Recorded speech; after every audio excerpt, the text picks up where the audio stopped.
Hello everybody and welcome to the latest edition of the Royal Blue Podcast. My name is Joe Thomas. I'm the Echo's Everton FC correspondent, and alongside me is season ticket holder and colleague Paul Wheelock. Paul, smiles on our faces, isn't it? How nice does it feel to be sat here for the first time this season with a win? Unbelievable.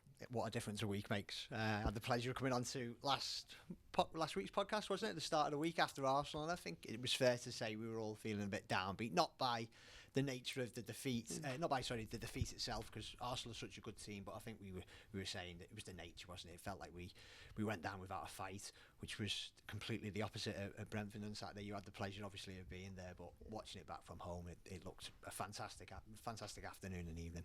Yeah, it really was, and I think more than anything, one of the things that I was really pleased about was that, obviously we'll come on to the game and the selection and things like that in a minute, but I was really pleased that they got the third goal and they had that cushion for the last 20 minutes. Mentioned it in one of my pieces over the weekend, but just what that cushion did was it meant that the away fans, and probably to the players to some extent, it meant they could enjoy themselves. Yeah, it meant they could have a party in the stands, and they could be watching through excitement and make the most of the occasion, as opposed to watching it through through their fingers, because a bit like Brighton last season. Just this is a club that's had so many difficult times on the road over the past 2.5 years. And yet that away end sells out every single time. And there have been so many grim journeys home from all over the country. And, that was one which not only could they go back happy because they got a result, but obviously they could also enjoy the time that they had. Certainly the last 20 minutes, half an hour of that game. And they made an exceptional noise even after the final whistle. It really, Everton, I'm sure people related to every single club in the world probably say that their fans are the best when things are going well and when things are going difficult. But, they really were a sight to behold once again, just like they were at Leicester under Lampard, just like they were at Brighton last year. Saw that again at Brentford. It's nice, wasn't it? I mean, you must have, crack open an extra beer or non-alcoholic beverage, was it, just for that last 10 minutes and watch and enjoy? That was yesterday. I think it was delayed reactions or delayed celebrations. But yeah, without being greedy, it'd be nice to see that at Goodison now.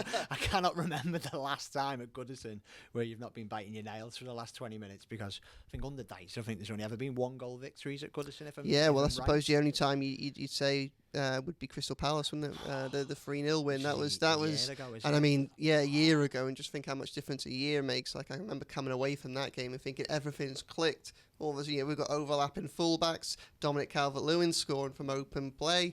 Clean sheet for this is it. Lampard School of Science, ready for a push for mid-table and on.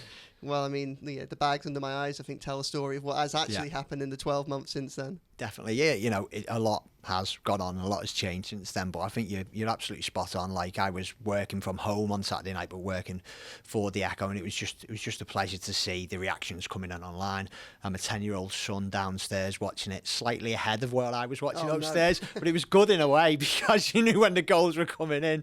And it's just, as you say, we know that Everton aren't where we want them to be as a club at the moment, but we have to celebrate these wins like this when they come, because especially the away fans, because of the dedication that they've shown over the number of years. But it just gives that little bit of hope that I know there's a lot going on off the field at the moment, but on the field there are those kind of little moments, are the little pangs, like you said, like Brighton away last year, that, and I know you were speaking to some of our colleagues on the desk, when Everton play football like that under Sean Dyche, and I think it's Sean Dyche front foot football, we can be a force. Not a force for probably for the top 6-7 teams in this league, but we can go to a Brentford who are a really good football team, and it does give you hope into these next 2 games in the league. It gives you hope going into Aston Villa on Wednesday. I just think it was so much needed after Arsenal, because I felt like it was a flat ground that day at Goodison Park. I felt like it was almost, the support base was slightly browbeaten, maybe because of what had been going on off the field in the days leading up to it, and a lot of us were going, well, what's going on? I think we needed that on Saturday at Brentford, and it's just give us that little bit of hope again. I think the best thing about it as well was the fact it was so deserved. Like, it was absolutely. Like I say, it was a complete performance. But they deserved the lead that they had. I think they would have deserved to have gone 2-0 up if Decore had taken his chance when he hit the bar. Certainly deserved to be, going into half time ahead. And I thought the thing that impressed me the most, I think, was the way they came out in that second half. Because at half time, it felt like, is this going to be another missed opportunity? Really effective half an hour, got the goal, created more chances, not really conceding many chances. All of a sudden, a goal comes out of the blue. They nearly got a second with Keane Lewis Potter at the back post. And I was just sitting there thinking, Brentford, they've got the home fans up. They're going to come at Everton now, and this is going to be another journey where you think, if only they'd have taken their chances, things could have been so much better. Instead, they came out and there was this. It's not very often that we've seen this with Everton, certainly not under Dyche, because I don't think it's Dyche's intention really to have a lot of the ball in the middle of the pitch. But there was a maturity, almost like a controlled authority about Everton's performance for that first 15, 20 minutes after the second half, where it felt like, rather than go in like they might have done in other games, and I can't believe we're not winning, what's going on, and as a result have their performance in the second half come out on the back foot. Maybe a little bit like Arsenal.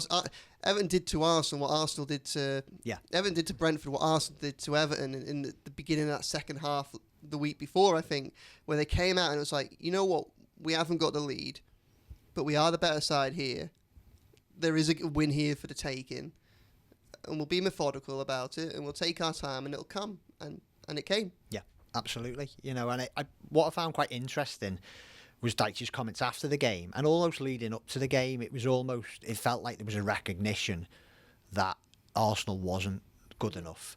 And it certainly the comments after the game, where he was pretty honest, wasn't he, in the interview with yourself after it, where he was saying we had almost heart-to-heart talks. I think you labelled them as heart-to-heart talks. And that's really promising, that the players and Dyche himself recognised that that wasn't good enough the previous weekend. And often, a lot of the time as supporters, you kind of sometimes wonder if players and managers are almost saying it as sound bites. Of course, they're going to come out and say things like that after a disappointing performance, if not a defeat.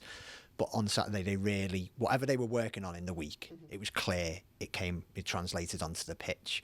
And yeah, you're completely right. Thoroughly deserved. Definitely had hallmarks, didn't it, of that Brighton performance last year. And if Decore is a bit more fortunate with that second shot off the bar, Beto probably should have scored. You know, Neil was close. You could go into half time, or at least before they get their, Mikolenko had his shot. Mikolenko, yeah, they were on his right foot. You could be 3-0 up before Brentford score. But I think you're absolutely spot on about the second half performance. It probably, you watch back the highlights on Match of the Day, and it's clear there's not as many chances in the second half as there were first half. But you're right, it was the maturity and the composure before we got the second, and particularly after the second and third. It's easy to say now, but it felt quite comfortable, didn't it? And then I know the scenes that you've been describing in the away ends, I think if it was tighter and it was Brentford on the attack, it might have been different. But yeah, there probably for once, on those rare occasions where they could savour a victory. And yeah, it was really impressive. I think we've got to give Dyche and the players the credit they deserve this week, whereas last week they probably got the criticism that they deserved. Yeah, I think that's absolutely fair. I think we'll go right back to the beginning of the game, or perhaps 4:30 when the team news dropped. What did you think about the big change, Danjuma for Ghana? I mean, when you saw that, or when I messaged you 5 minutes earlier saying it's Ghana in for Danjuma? Well, I think you've seen some of the messages that were coming back from the fellow Everton reporters and fans in our groups. I think, to be fair, it was a brave decision, because if Everton would have lost or not have performed, the manager would have been coming in under a lot of fire, wouldn't he, really? Because it looked from the outside that it was a defensive move, because, Danjuma was fairly quiet against Arsenal. He probably can't complain too much about losing his place, but to be fair, he fed off scraps like all the attacking players did. But you've seen it in the flesh on Saturday. Proved to be inspired, didn't it, really? Like, I thought there were a number of players who stood out, but James Garner was right up there. Yeah, it really was. I must admit, I'm one of those people that thought it was a very, very brave call from Dyche, and I was questioning it at the time. When it came out, I was just thinking, I still have a degree of sympathy for Dyche with the Arsenal game. I know that I'm perhaps in the minority on this. I still think with Arsenal there was a game plan there that was executed poorly on the pitch by the players, as opposed to necessarily his tactics being the problem. Obviously, we can park that one because it's in the past now. I just But what we can't dispute is it was a very flat performance, and it was an unambitious performance and display. Whatever the game plan was, it was clearly what can we take rather than let's be proactive and assert ourselves on this game. And I thought that, bearing in mind how negative a lot of the noise was around Dyche after that game, I thought that it was dangerous of him to go into Brentford, a game that all of us, apart from our colleague Conor O'Neill, who mystically predicted a 3-1 win to Everton on this show on Friday, all of us anticipate this being a very difficult game. And Garner was it felt like a defensive move, Garner, for Danjuma, and you just thought, well, there's every chance Everton come out of this. They could play well and lose because Brentford on the day are a good side.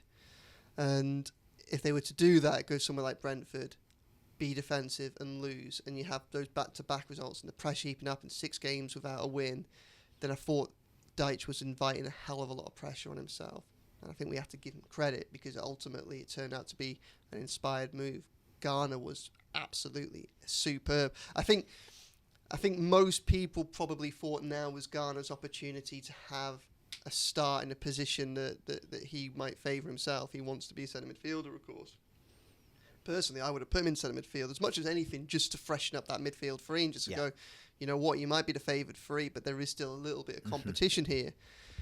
But obviously, putting him out wide, you know, he's not a winger, but it was really interesting the way that there was an evident game plan here, and you saw it with McNeil on the other flank. They spent a lot of time coming inside, swarming that centre midfield. The reality was they flooded the centre midfield. They overwhelmed Brentford, both on the ground, you know, snapping them with the press, and just physically as well. They won everything, and you know, Beto, I thought, was very, very good at just brilliant. those. I mean, how many opportunities you had Decore going into the box for the corner, ended up with a goal. You had McNeil when he flashed it wide. How many opportunities did they have that came from Beto just winning that ball, getting a flick on, getting a knockdown, and Decore pounced on it?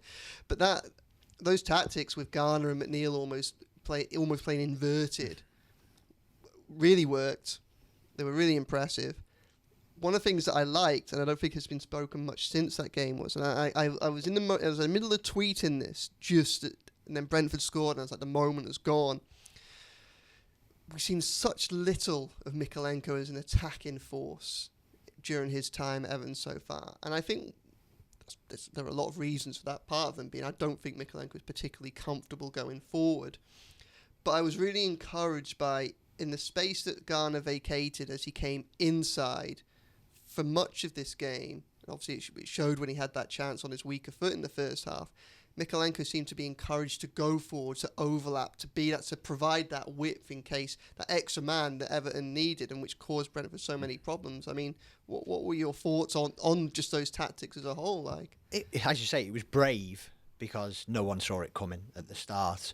But it's too often, certainly last season, not really Dyche's fault. He just didn't have the options, and now that it's almost that performance away from home and those tactics almost give a bit of a blueprint to be played away from home. Maybe something we touch on maybe later on this podcast or on Friday's podcast. But it'd be interesting to see if he replicates them in these 2 home games coming up.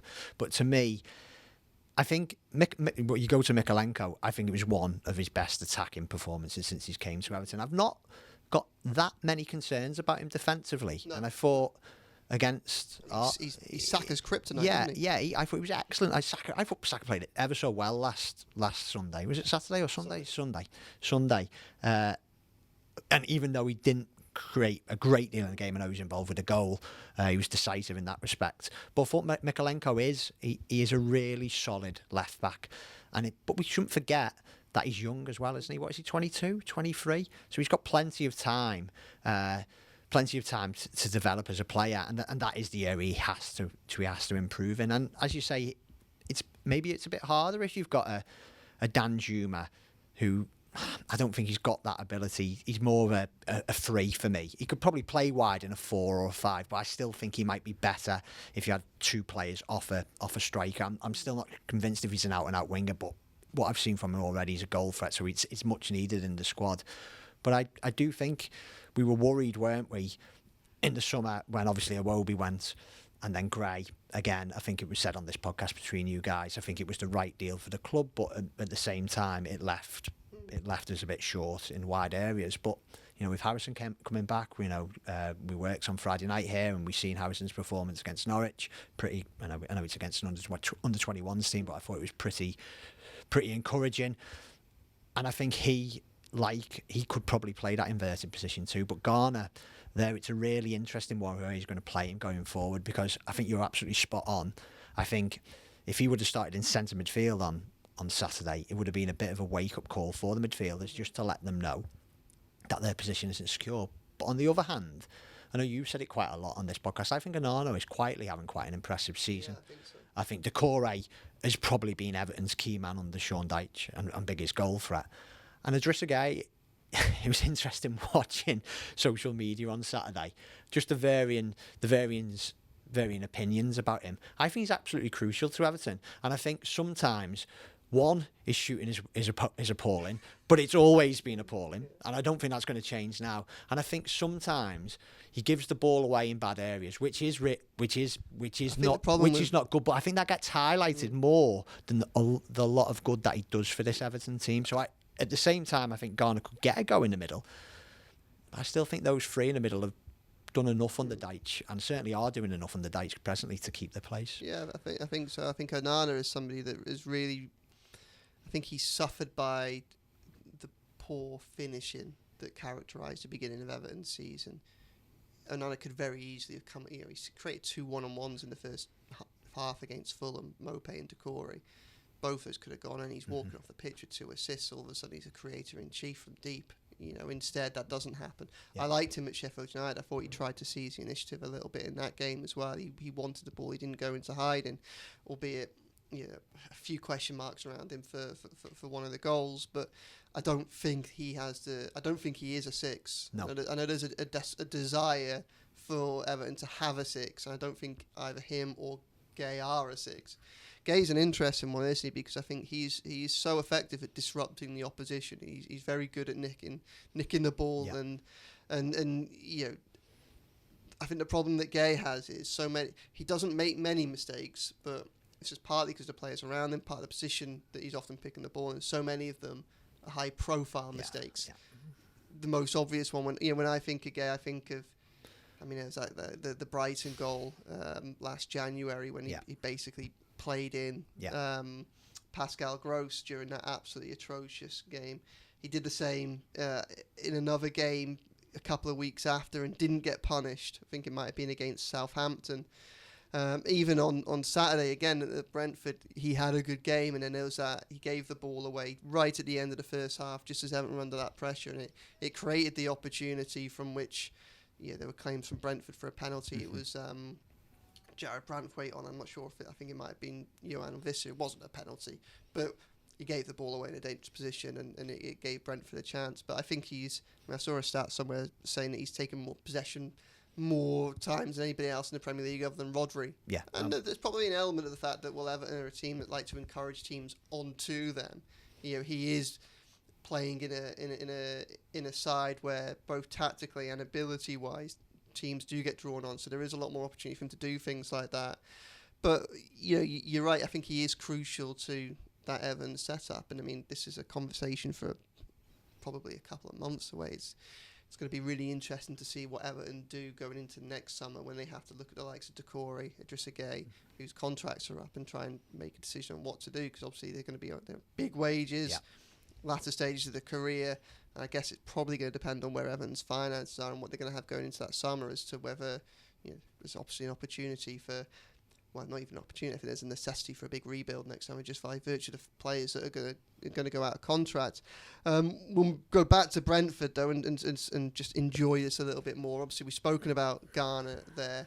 I think another thing that dominated my timeline in advance of this game was take Ashley Young off set pieces for the time being. We know he's got a wonderful delivery. We've seen it time and time again for Man United, for England and elsewhere, but it's just not quite been working for Everton for whatever reason in recent games.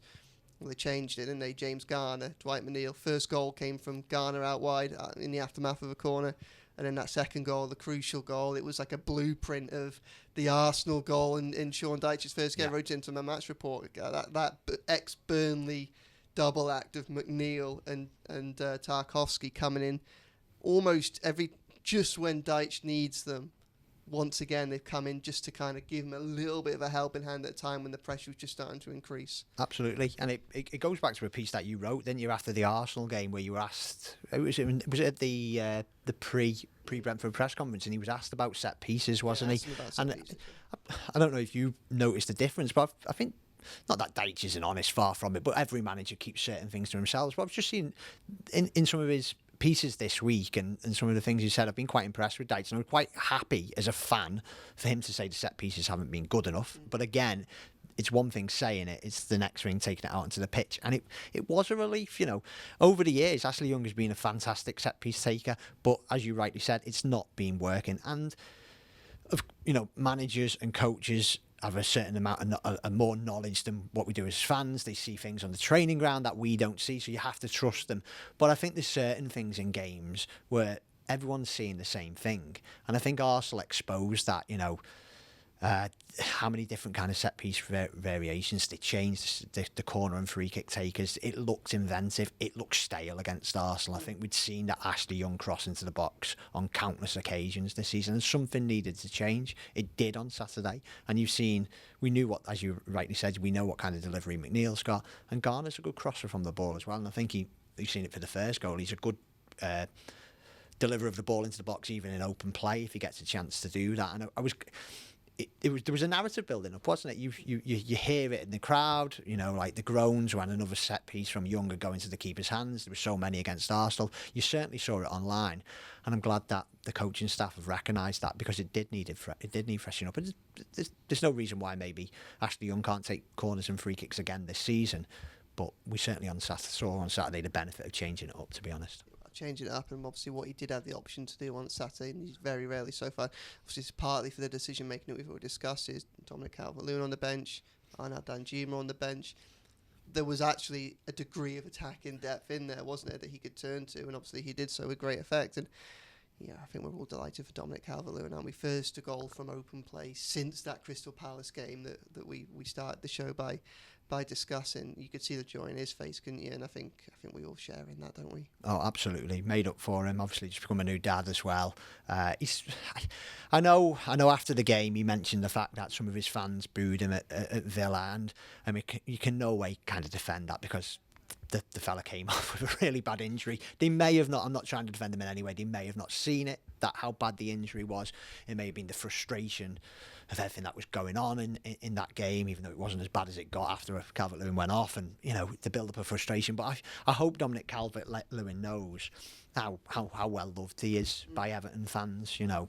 I say I've been to Everton soccer school camps from a young son over the last couple of years, and the name and number that's always about after Richarlison and Anthony Gordon going is Dominic Calvert-Lewin. You could see the scenes in the away end, how happy people were for him, and I hope he doesn't forget that, because he is really loved. But I'm pretty sure he shares the same frustration that we've just not been able to see that Dominic Calvert-Lewin in the last couple of years. I'm sure he's even more frustrated because it's his body.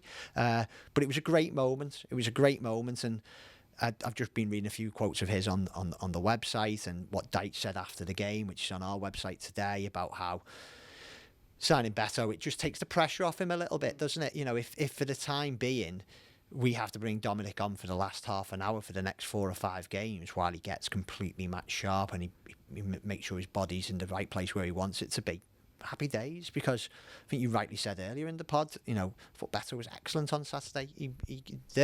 Brentford, as well as being able to play a big and tough, aren't they? Centre backs like Pinnock, he worked them hard. He really gave them a game, and I'm pretty sure after 60 minutes they were kind of glad to see him go off, because he was a handful. But then you got Calvert-Lewin on, who's a handful himself, but rightly, understandably, he's probably a bit more polished than Beto at the moment. He's obviously been playing in the Premier League for a number of years now. Took his goal brilliantly. Yeah, it just looked one of those great moments, and the players looked made up, and for him to be scored at that end and with the away end, it was fantastic for him, fantastic for the supporters. The party continued into the dressing room, as I wrote in one of my pieces. We were in the press conference room waiting for Dyche and Thomas Frank, and we could hear the hip hop coming from the pals at the stadium as they celebrated, I think. So That's it. One of the physiotherapists taking requests for the celebratory from what I've been told. But it really was good. I think the thing with Dominic Calvert-Lewin, I know there's a lot of clamour or there's some clamour for people who want to see Beto and Dominic Calvert-Lewin up top together. And I mean, there might be an entertaining chaos that brings. I think we're unlikely to see it anytime soon. If anything, I think it probably makes more sense to have Danjuma up top alongside one of them if you're going to go with two. But I think what it does mean is it means that whoever starts and whoever comes on, it means Everton have that opportunity to have someone up top who is just a relentless presence and nuisance who will occupy centre-backs now for the full 90, 95, 100 minutes of a game.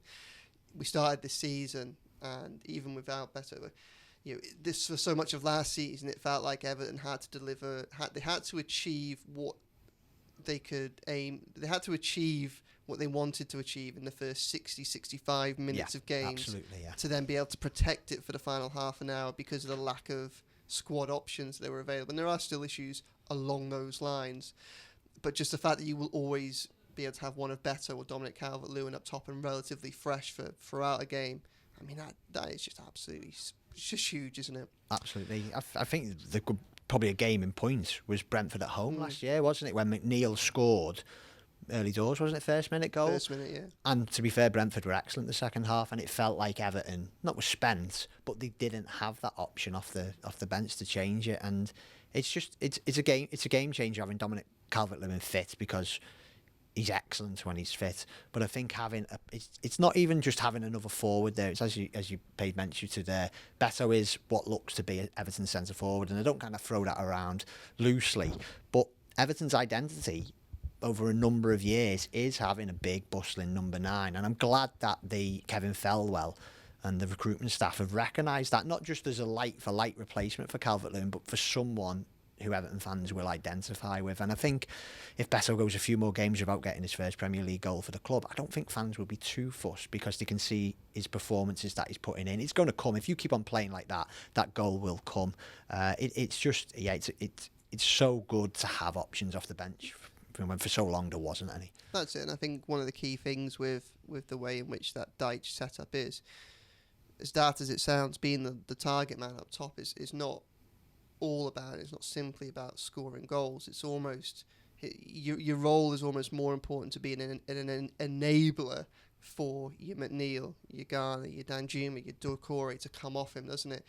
It's Everton don't need a striker to go and score 25 goals a season, but if someone like Beto or Dominic Calvert-Lewin can score 8, 9, 10, 11 goals and be that physical presence that helps, McNeil, Doucouré, players around them, 3 or 4 of the midfielders get 5, 6, 7 goals rather than 2, 3, 4. That is enough to take Everton on quite substantially from where they've been. And if we move away from the Brentford game now and onto the next fortnight, Everton have a real opportunity here, don't they? It feels like I have a degree of sympathy for Sean Dyche and what he's been saying over recent weeks. And even, this was a thread through the questions that I asked him after Brentford. There was a little bit of, obviously we're delighted to have won, but this hasn't come out of the blue. There have been good underlying performances in other games this season, and that is true to a certain extent. But things did click to a far greater level than they have done at other points this season. But it felt like Everton had a favourable fixture list, and I think one of the reasons why people were so downhearted over the past few weeks about the on-the-pitch matters is that it felt like there was. I think most people accept that we may well end up having a difficult season. Mm-hmm. But it felt like there was a real opportunity to get a head start on the issues, to build up a buffer, a cushion, to then try and protect, going into the harder moments of this year. I have heart palpitations when I look at December, for instance. They didn't do that, but now they've got the win, a surprise win at that. Going to Luton at home, Bournemouth away. Luton is a must-win. I don't think there's any doubt about that. For any side that wants to take itself seriously staying up, we want to give all the respect to Luton. They've done fantastic to come up. Obviously, they got a point the other day against Wolves. We wish them the best, but it does appear to be a gulf between them and a lot of the other, the more established Premier League sides. And Everton have to be ruthless. They have to take advantage of that. You then have Bournemouth at home, who have started season poorly. They look difficult to beat, but they're not getting wins themselves. Obviously, I know there's a huge degree of transition, and they have spent it in the summer, and you look at their squad and you think there may well be a process in place that will click as the season goes along. So I'm not convinced they'll necessarily be in and around the relegation battle. But just like Wolves and just like Fulham, they are clubs that Everton really need to be beaten at home if they're going to have a successful season or even a stable season. And there's even more pressure to beat someone like Bournemouth at home, bearing in mind they've lost to Fulham and Wolves at home. How important is this next fortnight now? I mean, you think they could go into that next international break and then obviously the derby coming directly after that. If they get things right, it could be 3 wins on 3, 9 double-figure points going into that point. Not saying the rest of the season will be easy after that, but it just gives an opportunity then just to reduce some of that pressure. Because I think for Everton supporters at the minute, with everything around the club, off the pitch and off the pitch, it's just a relentless barrage, isn't it, of it's not all necessarily negative, but there's just a lot to be concerned and anxious and nervous and worried about. And if Dyche can get his players to do what they haven't done so far this season and start scoring and getting points, wins at Goodison Park, there's at least a little bit of a chance to release that or some of that pressure. Absolutely. And you could see that in the kind of outpouring of emotion of what just one win did on Saturday. It's just one win. It's probably at least another 7 or 8 going to be needed this season, and plus a lot of draws. You could see just the relief. And I say it's the relief of the tension. I think you used the word anxious there. It is anxiety because at the back of our minds, we are concerned as supporters about the club's future because, Farhad Moshiri is clearly coming to the end of his tenure. There's question marks over the people who are, it looks increasingly likely who could take over the club, 777 partners. But this, Kiefer, one of our colleagues, was speaking then. This, as a supporter, it's quite hard to influence those matters. You feel like you can influence the matters when you go to the game by getting behind the team, making Goodison a fortress, the incredible away support that the team continues to get. It's so important, whatever happens off the field, that Everton stay in the Premier League. And I think it's fair to say that we are either 6 points behind schedule now. Probably we expect to beat Fulham and Wolves, should have beat Fulham and Wolves, or if we're being kind, maybe 4 points behind schedule. You win those 2 games, but then you'd say you draw at Brentford. So even if we were to win these next 2 home games, which I agree with you are a must win, we're still probably behind where we should have been. And that if we would have been on 14, 15, 16 points going into that international break, you're probably in the top 6, which is probably not reflective where Everton are or will certainly not finish this season. I hate to be negative there, but I think that's fair enough to say. They have put pressure on themselves by losing those 2 home games. There's no question about it. Pull a bit of that pressure back by winning at Saturday, where I think most of us would have accepted a draw before the game. But yeah, they are must win, absolutely, because you're right.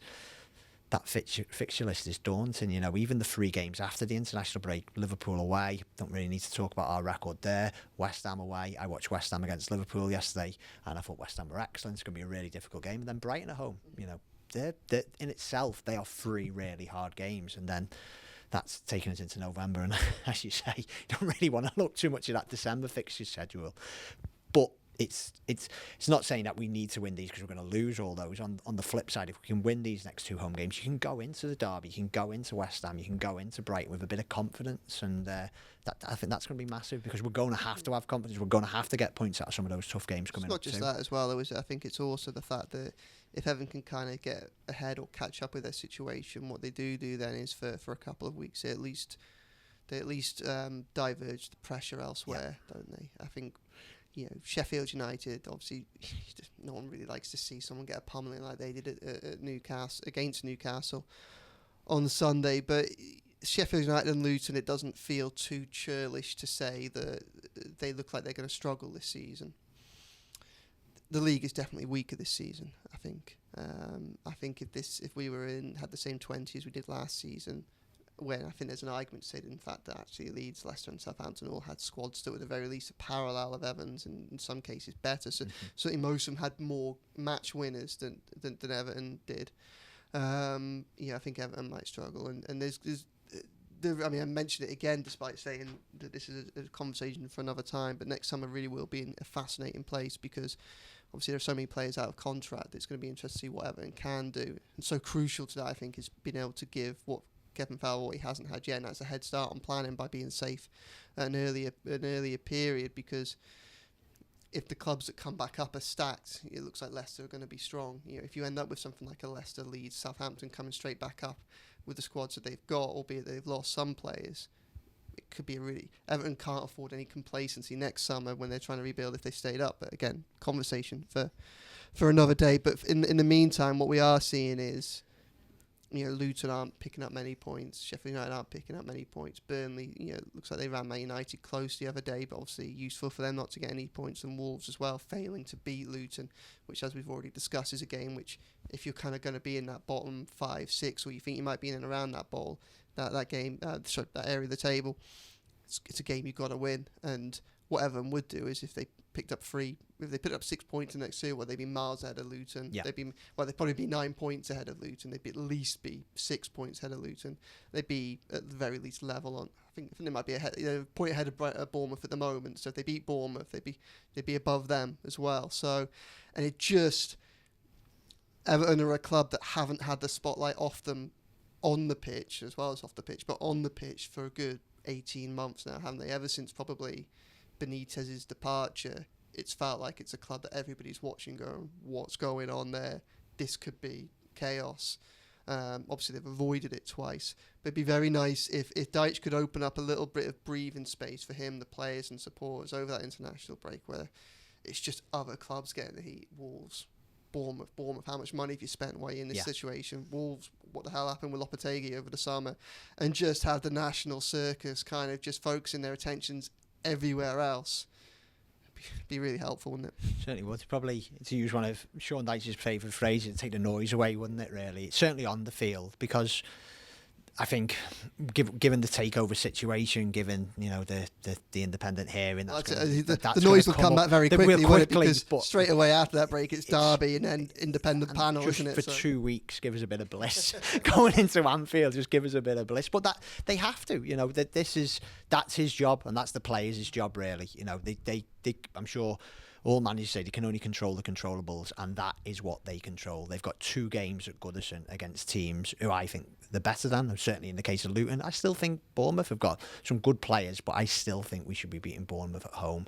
And it can change the narrative. Going into that Brentford game, there were people going, is Sean Dyche under pressure? When are they going to win a game? It's changed it a little bit, but 2 wins in this league would flip it completely. And then, as you say, for 2 weeks, they could quietly prepare for what's going to be a huge game at Liverpool, which is always a huge game at Liverpool, but particularly, they're not the best always at 12:30 kickoffs. I think Klopp's already talked about it. It'd be a massive game as always, but we need to go in it with 6 points. There's no question about it. Yeah, but I mean, obviously before that Goodison doubleheader, we've got Aston Villa, Carabao Cup on Wednesday. Difficult draw. I was sitting there in the stadium at Doncaster, having obviously just watched that 90 minutes, waiting for Dyche to come out and for his post-match press conference. And I saw that draw unfold, I just thought, oh no, like it's a very difficult away fixture. A place which hour and a half, 2 hours away is going to be a long journey, a late night. I mean, M6 closed probably. M6 closed on the way home. How seriously do you take this game if you're Dyche? And I, it's a game. Made no bones about it. Obviously, Everton's record in cup competitions is over a substantial period of time is terrible, and we all want that to change, and we all like the diversion of a cup run, and everybody wants and expects silverware to kind of be in that trophy cabinet. Given the state of the club where it currently is, I think there's probably a few more pressing matters. Yeah. I actually, similar to Doncaster, there are only, and this is probably where you get reminded of the threadbare nature of the squad. There aren't many changes that he can really make, are there? Unless he was to really open up the squad to those academy players who are still in and around the club. And I think if he was to do that, bearing in mind the strength of the Villa squad, there's a bit of a danger that if they had even half an eye on this as an opportunity for some silverware for themselves this season, if I was Unai Emery, I'd be looking at this and thinking, well, League Cup is Carabao Cup is an opportunity here, just like the Europa Conference League. He could put there's an opportunity there to put a trophy in Villa's cabinet for the first time in ages. And I'd be, just like if Everton were in the same situation, I'd be if I was a fan, I'd be saying, let's go for him, because I want them. But it's going to be difficult, isn't it? And I mean, he will say every game matters, take it seriously, no free hits. He may well be thinking differently. It's not the priority, is it? Sadly, no. But it's interesting. There's a tiny bit of momentum being built up by Saturday, and I just wonder. It probably can't come into Sean Dyche's mind, because he has to say if Saturday's the priority, which it is against Luton. But I just wonder if they're in danger of it. A lot depends on the nature of the performance. Like Tarkowski was interviewed on Sky after the game immediately, and he was talking about these next games, and he interjected and said, "Oh, we got Villa to go there, and we remember how we played there last time." And again, I've said it a few times on today's show. It's easy saying words; you've got to go and put them into actions. But I hope that's in their mind, because it was an appalling performance, wasn't it? It was kind of completely out of the blue compared to the way the side had played against Fulham. I hope that's still in their minds, because I think we've got to go there and give it a go. And that's why I think you're right. Maybe it plays into Sean Dyche's hands that he can't make too many changes because the squad's not that large. But I think there's certain positions. I still like Pickford in goal. I'd keep the centre backs together, because I think they're doing pretty well. You know, you could probably start Dominic Calvert-Lewin. You could probably bring Danjuma and Patterson in. Probably need to rest Ashley Young. You know, maybe asking too much 3 games in a week. I think if the changes are going to be made, which are understandable, 4-5 tops. And this is not.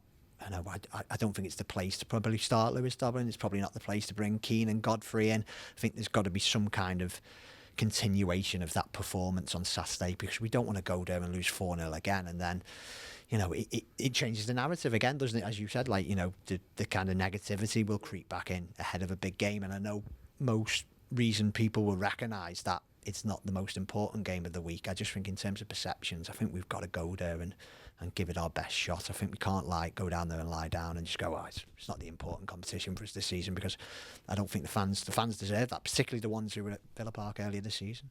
Yeah, absolutely. Before then, we got quite a big Tuesday, both Echo Towers and, well, not necessarily for Everton, but the under-21s are at Burton on Tuesday night. Chris Beasley will be there providing coverage from that, and then also we're planning to.